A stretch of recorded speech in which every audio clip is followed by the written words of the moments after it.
அர்ச்சனாக்கு கொடுக்குற தெய்வம் கூரையை பிச்சுட்டு கொடுத்துருச்சுன்னு தான் சொல்லணும். அவ்வளோ அவார்ட்ஸ் கிடச்சிருக்கு. ஸோ என்னெல்லாம் கிடச்சிருக்கு நம்ம பார்க்கலாம். ஃபர்ஸ்ட் வந்து சொன்னாங்க பூர்ணிமா 16 lakhs எடுத்தனால அர்ச்சனாக்கு 50 - 16 அதாவது 34 lakhs தான் கிடைக்கும் அப்படின்னு சொல்லியிருந்தாங்க. பட் அப்படி கிடையாது. அர்ச்சனாக்கு ஃபுல் 50 lakhs கிடச்சிருக்கு. அண்ட் இந்த ஃபுல் 50 lakhஸில் டேக்ஸுக்கு எவ்வளோ போகும் அப்படின்னு சொல்லி பார்த்தீங்கன்னா, அதை வந்து ராஜா ஒரு இன்டர்வியூவில் சொல்கிறாரு. அதாவது டேக்ஸ் அமௌண்ட்டை விஜய் டிவியே பே பண்ணிடுவாங்க. நம்ம வின் பண்ணுற அமௌண்ட் அந்த 50 lakhs ஃபுல் 50 lakhஸாக நம்ம கையிலேயே கிடச்சிரும் அப்படின்னு. ஸோ இது வெரி பிக் அமௌண்ட். அது அர்ச்சனாக்கு கிடச்சிருக்கு. அண்ட் செகண்ட் பார்த்தீங்கன்னா ஒரு கிராண்ட் விட்டாரா கார் கிடச்சிருக்கு. அந்த கார் வந்து 19 lakhs வரைக்கும் இருக்குது. இவங்க அந்த ஹை அண்ட் மாடல் கொடுத்துருக்காங்கன்னு நினைக்கிறேன். ஸோ அது வந்து 19 lakhs ஒர்த்தான கார் அவங்களுக்கு கிடச்சிருக்கு. அர்ச்சனா கிட்ட ஏற்கனவே ஒரு சூப்பர் கார் இருக்குது.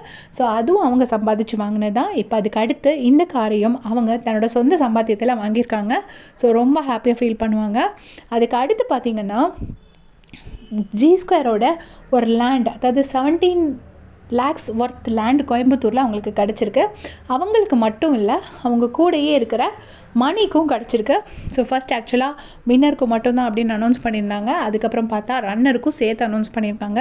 ஸோ மணியோட அம்மா வார்த்தைகள் வந்து பொய்யாகலை. அதை நினச்சி நான் ரொம்ப சந்தோஷப்படுறேன்.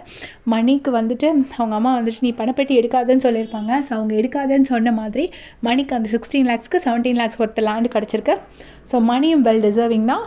ஸோ இவங்க 3 பேருக்கும் எல்லாமே கிடச்சிருக்குன்னு நினச்சி நான் ரொம்ப சந்தோஷப்படுறேன்.